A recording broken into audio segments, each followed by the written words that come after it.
There were 3 voices, so loud that they could only be a few feet from the hidden door. Snibble tried to imagine the faces.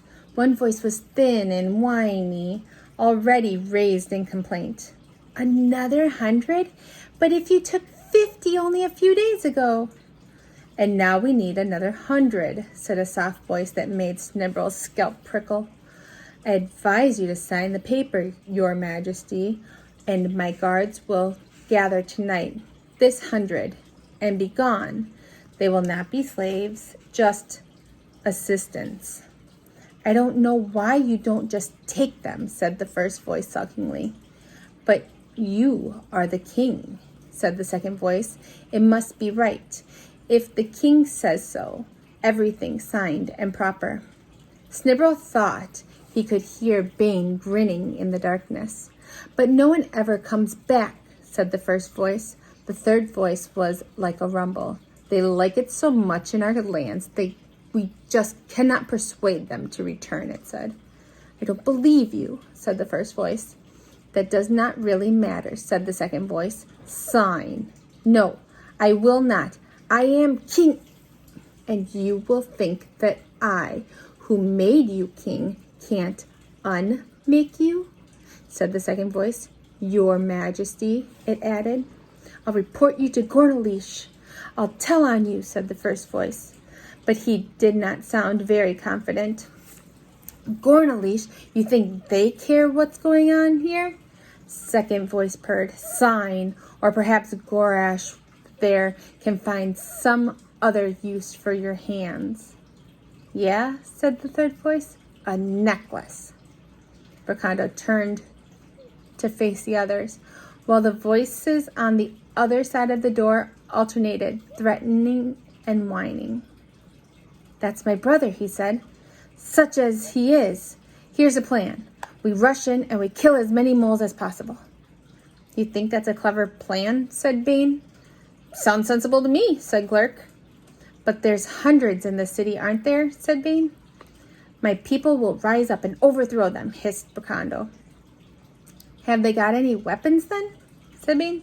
"No, but the moles have, so they'll just start by getting their weapons off of them," said Berkando. Bane groaned. "We're all gonna die," he said. "This isn't tactics. This is just making stuff up as you go along." "Let's start now then," said Berkando. He put his foot against the door and pushed. It moved a fraction, and then stopped. "What's the matter?" asked Snibble. "There's something on the other side," hissed Berkando. "There shouldn't be. Everyone give me a hand here." They put their shoulders into it. It resisted for a moment, and then it flew open. There was a shriek. For a second, the hall was motionless. Snibble saw a throne lying on the floor. It had blocked the door.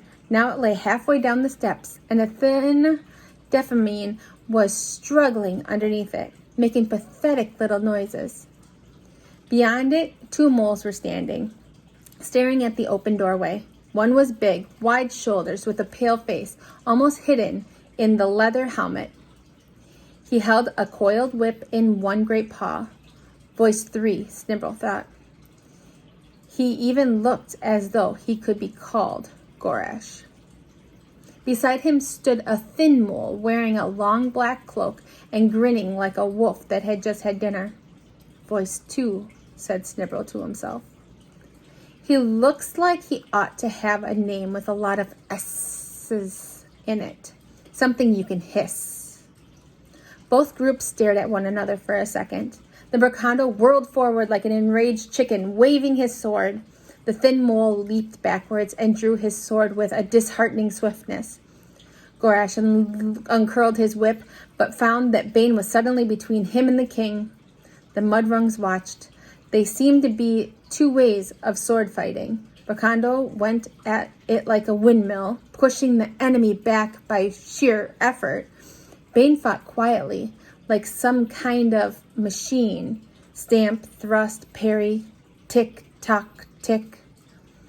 Shouldn't we help? Asked Snibble. No, 10 to 2 isn't fair, said Glurk. The doors at the end of the throne room burst open with a dozen mole guards ran towards them. Oh, is this better then? Is it? Said Snibble. Glurk threw his spear. One of the guards screamed. Yes, said Glurk. Snibble found that spears fought well against swords if you didn't throw them. They could prod, they could parry, and as more guards poured into the room, he realized that it also helped if you were outnumbered. It made it easier to hit an enemy, for one thing. And since there were so many of them, each one wasn't too keen on getting involved, taking the view that there was no point in running risks when there were all these other people to do it for them. This must be how deaf means think, he told himself as he broke a spear over the head of a mole. Always pick a bigger enemy because he's easier to hit. He found himself pressed up against the back of Bane, who was still fighting in his tick-tock kind of way. Like someone who can do it all day. I've broken my spear. Use a sword, said Bane. Parry a thrust from the desperate guard. There's plenty of them on the floor, but I don't know how to use one. It's easy. The blunt end goes in your hand, and the sharp end goes in the enemy. There must be more to it than that. Yes, remember which end is which. And then it was over. The few remaining guards fell over one another. Let's read that again. The remaining guards fell over one another to get out the door. Gorash was dead. The skinny mole dodged the last wild slash from Bracondo's sword and dived through the open doorway to the secret passage. They heard it running down the steps. Snibble looked down at his sword. There was blood on it, and he hoped it wasn't his. Well, that wasn't too hard, said Glurk. There's hundreds more out there, said Bane, glooming. Bracondo went to the balcony. Early morning light was flooding across the hairs. He cupped his hands around his mouth. I'm back, Bracondo. He picked up a dead mole, dragged it to the balcony, and pushed it over. There were already some deaf meanies in the square below the palace. A shout went up. The king rubbed his hands together. Help me with the throne, he said. It took 3 of them to lift it up. Underneath it was Anarok, who hung limply from Glurk's grip as he was hauled to his feet. Give me the crown, said Bracondo in a deadly tones. It was the thing on your head, the thing that doesn't belong to you. We thought you were dead.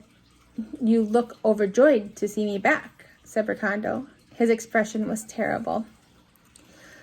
Someone had to be king. I had to do my best for the people. There was a commotion outside. A mole backed through the doorway with an arrow sticking in it. Half a dozen deaf meanies charged over it.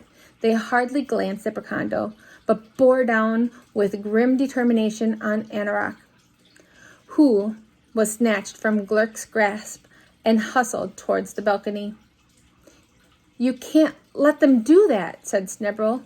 4 deaf meanies had a hold of Anarok's arms and legs and were swinging him backwards and forwards, high over the roof of Jeopard. A 1, a 2, a 3, they chanted, the swings getting larger. Why not, said Bracondo. He's your brother. Oh. All right, put him down, people, said Bracondo. Come on, release him. I won't say let him go.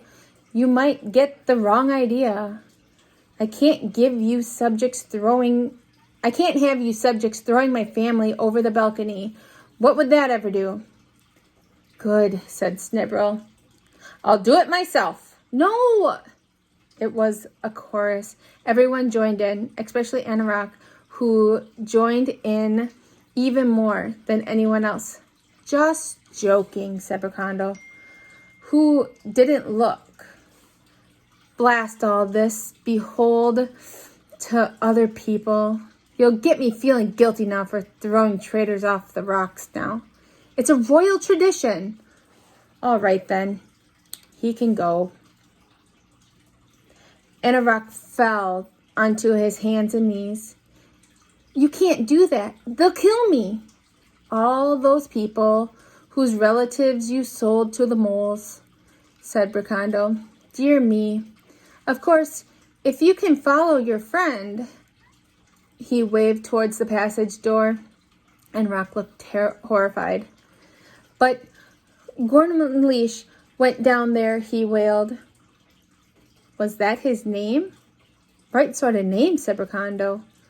You can talk about old times. He nodded to the four who had been about to debalcony the super. If he won't go, give him a helping hand, he said.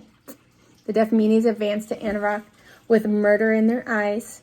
He looked imploringly at Bracando, hesitated for a moment, and then dashed for the doorway. The door slammed behind him. He can kill Gormalish, or Gormalish can kill him, for all I care. Or he can even find his way out, sighed Bracando. But let's round up the last of the moles. I shouldn't think they'll put up much of a fight now. What shall we do if we capture them alive, Your Majesty? Said one of the deaf meanies. Bracando looked tired. Well, we haven't got many dungeons, he said, so perhaps if you can avoid capturing any alive, that would help. You mustn't kill any enemy who has thrown down his weapons, said Bane. Can't you? We live and learn. I always thought that was the best time, said Bracando. Snibble sat outside the palace stables, watching Roland investigate the contents of a nosebag. Loose boxes built for the deaf meanies, little six-legged beasts were too small for the horse. He had to be tethered in the yard with the carts. He stood there patiently chewing and made a lighter shadow in the darkness. Snibble could hear the celebrations going on in the main hall. If he concentrated, he could just hear Pismir playing the flute harp. It was easy to tell, even with all the other instruments in the deaf meanie's own band, by the way the notes went all over the place without ever hitting a tune. Pismir always said there was some things you should care about enough to do badly. When Snibble had wandered out, Glurk was delighting everybody by lifting 20 deaf meanie children on a bench and carrying them around the hall.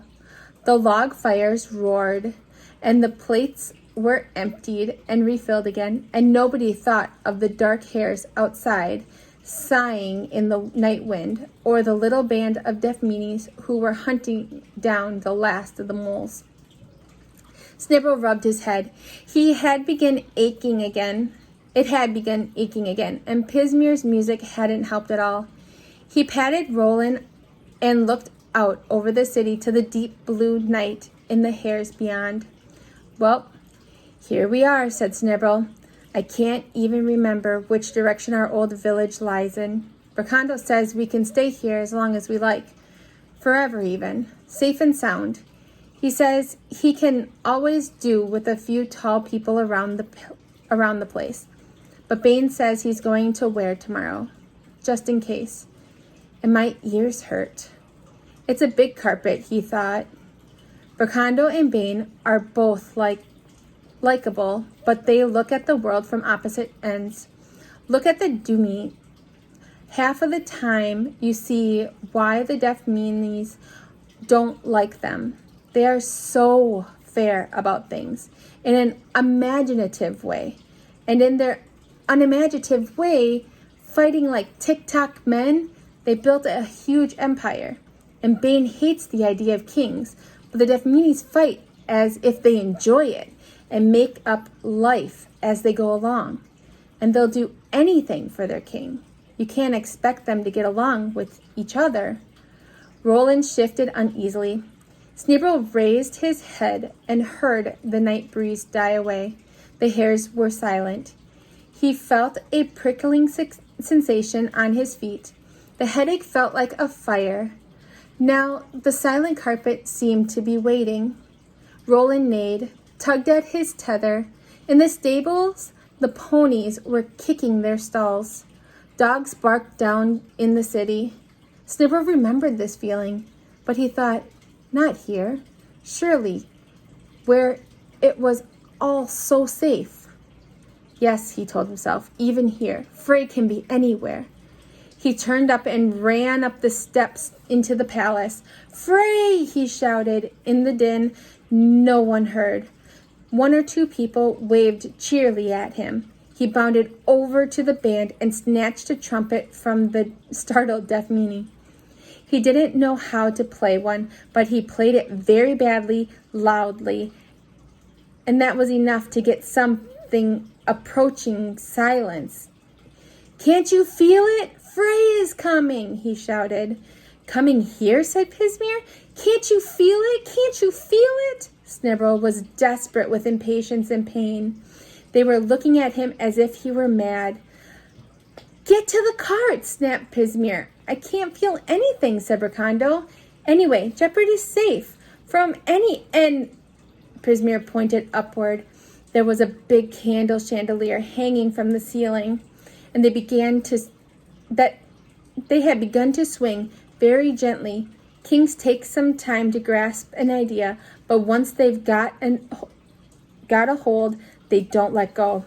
Run for it! Everyone outside! Brakando shouted. The mudrungs were already streaming through the door.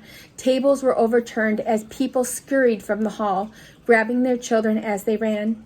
Pismire caught a hold of a pillar to steady himself, just as they jolted past, and yelled above the noise, "The ponies! Harness them to the carts!" The lamps were swinging quite noticeably now. A jug bounced off the table and shattered on the floor. A couple of candles teetered out of the crazily heavy lamps. There was a far-off thump. The whole rock shook. The heavy lintel over the door shivered and sagged. Glurk strode forward among the bewildered throng and put his shoulders under it and stood with one hand bracing against each doorpost while people scrambled underneath his arms and between his legs. Snibble was already leading the screaming ponies out of their stables. No sooner was each cart moving than it was loaded down with people. And still people were coming, scurrying along under treasure possessions and small children. The hall was already blazing. He lifted 4 dominies into Roland's back and sent the horse after the carts. Then he struggled to flow into the hall. Glurk had been forced almost to his knees, his face purple, his veins throbbing in his neck. Snibble grabbed an arm. Come on, the whole building is going to go down. Go! No, came a low growl. Pismire and the others are still in there. Another tremor shook the hall. A pillar cracked and Glurk grunted. Get out of the way, came a whisper from the deep in his throat. It's going to go. The rock shook underfoot. I'll get some people with some beams and things, said Snibble. We'll soon have you out. Don't go away. Glurk grunted as Snibble hurried off. Pismire appeared through the smoke and scraped of his robe tied over his face. Pismire appeared through the smoke, a scrap of his robe tied over his face, shepherding some bewildered revelers in front of him. He pushed them out under Glurk's arm. What are you doing here still? He said. Going to be in a story, said Glurk. Bane groped his way out of the billows, a rag pressed over his mouth. Come on, he said. Brakando got the secret door open. Help me with this idiot, said Pismire. Looks wedged to me, said Bane. Gonna be a hero, said Glurk. Shut up, said Pismire. That's what comes of listening to stories on an empty head. Stupid idea. Anyway, wedging yourself under the door like that. Glurk turned his head difficultly. What? He said. Boneheaded. I called it, said Pismire. The ceiling at the end of the hall collapsed. Why, you daft old...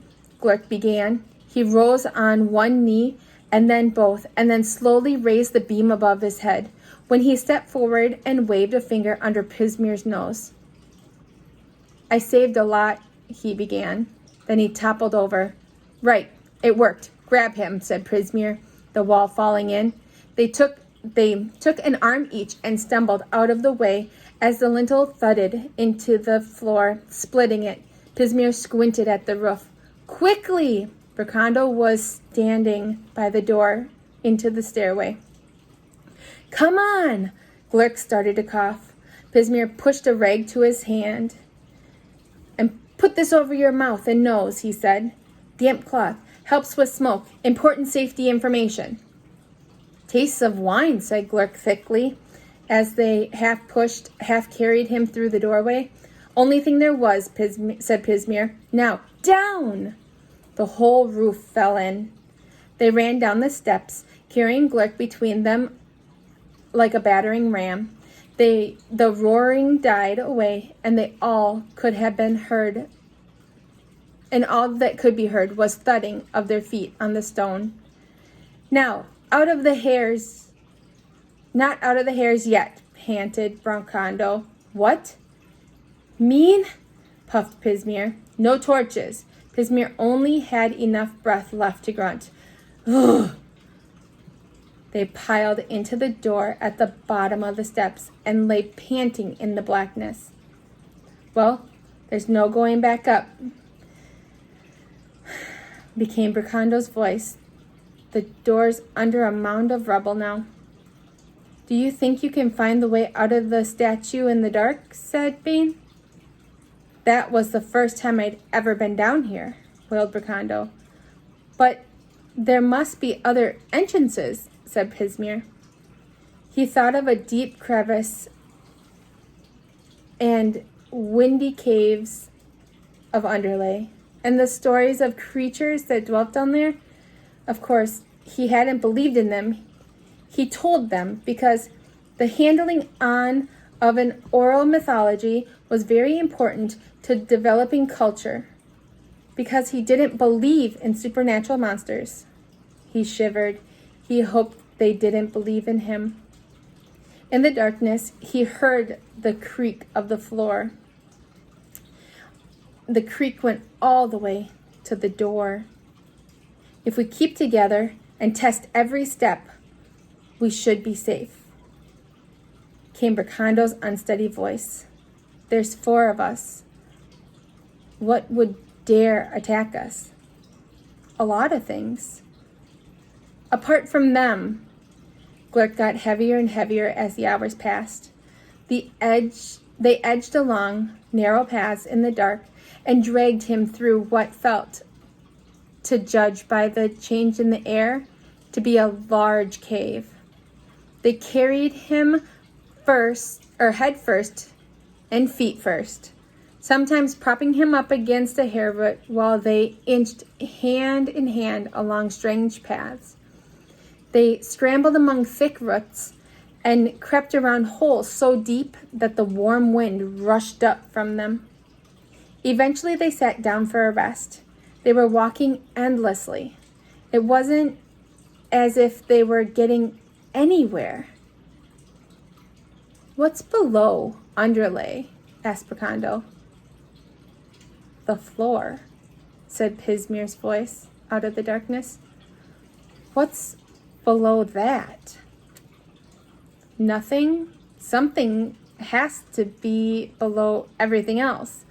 That's the floor. That's as far as there is. You might as well as ask what's above the carpet. Well, what is above the... How should I know? We've got far too many problems down here right now to worry about what's up there. The carpet can't go on forever, though. It goes on far enough for me, said Pismir testedly. Bracando felt the air move in front of his face.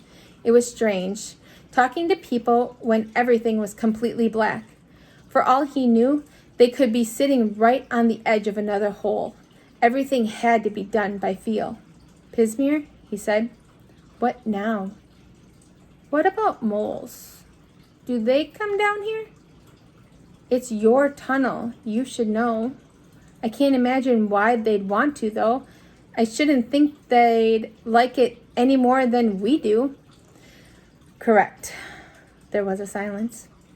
I thought it was you. Bracando? Pismir? Bane? What? You see, said Gormalish's voice by Pismir's ear, we can see in the dark. They didn't fight. How could you? When you might as easily hit a friend as an enemy. It was the darkness that was the worst bit, and then the claws that gripped them as easily as a child grips a toy. Well, well, said Gormalish, from somewhere nearby. What an unexpected treat. Is my brother with you? Said Bracando. After a pause, Gormalish said, in a manner of speaking, now you will do what I say. The little king will hold on to Pargish's tail. The old man holding on to the king's belt. The doomy soldier hold on to the old man's belt. Anyone let go, anyone try to run away, that person is a dead person. Bracando could count quite quickly for a king, said, but about, ow. Sorry, said Pismir, who could count faster. Did I accidentally kick you? Well, he's right. He's got all three of us. But we can't leave. Ow! Oh, yes, of course. Yes, I see. You're right.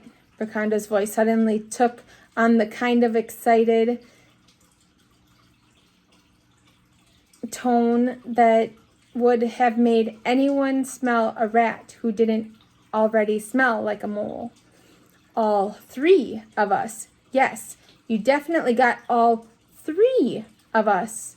Well, can you see in the dark, incidentally? Probably not 100%, huh?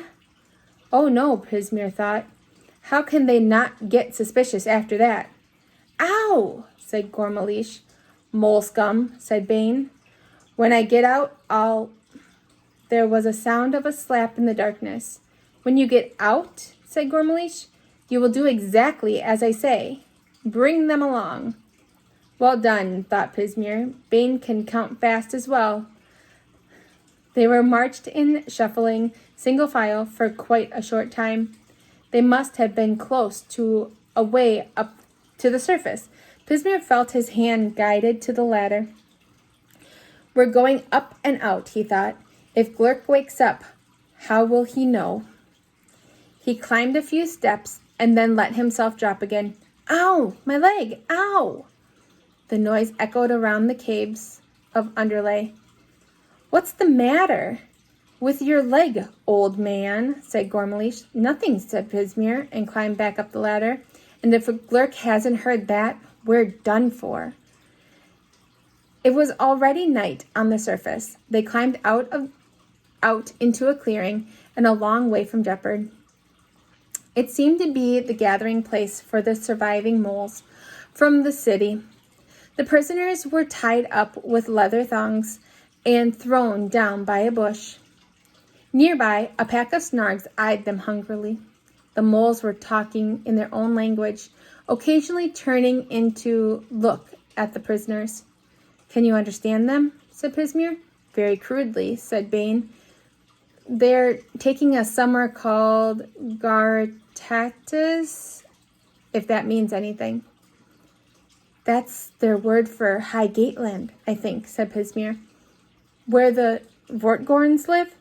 Them? They're our mortal enemies, Bracando said. I thought the Doomy were your mortal enemies, said Pismir. We like to have several mortal enemies at one time, said Bracando, just in case we run out. Pismir took notice Pismir took no notice. He was lying a little apart from the other two and could see behind the Snarg pack. In the glow of the mole's campfire, he could just make out a guard lounging by the little overgrown entrance to the underlay with his Snarg tethered to a dust bush. An arm was slowly growing out of the bush behind the unsuspecting mole. It stopped a few inches above the head and carefully removed its helmet. The mole turned and met a fist coming the other way. The arm caught him before he fell and dragged him into the bush. A moment later, the hand appeared by the Snarg and started untethering it. The Snarg looked up with horror. Pismir saw its eyes narrow. Before it could growl, though, the hand bunched up into a knotted fist and smacked it smartly between the eyes. He heard a creature give a little sigh and saw it fall over slowly. Before it reached the ground, the tether tightened and tugged it into the bush. Pismir didn't know why, but he felt sure that everything was going to be all right, or at least more all right than it already was now.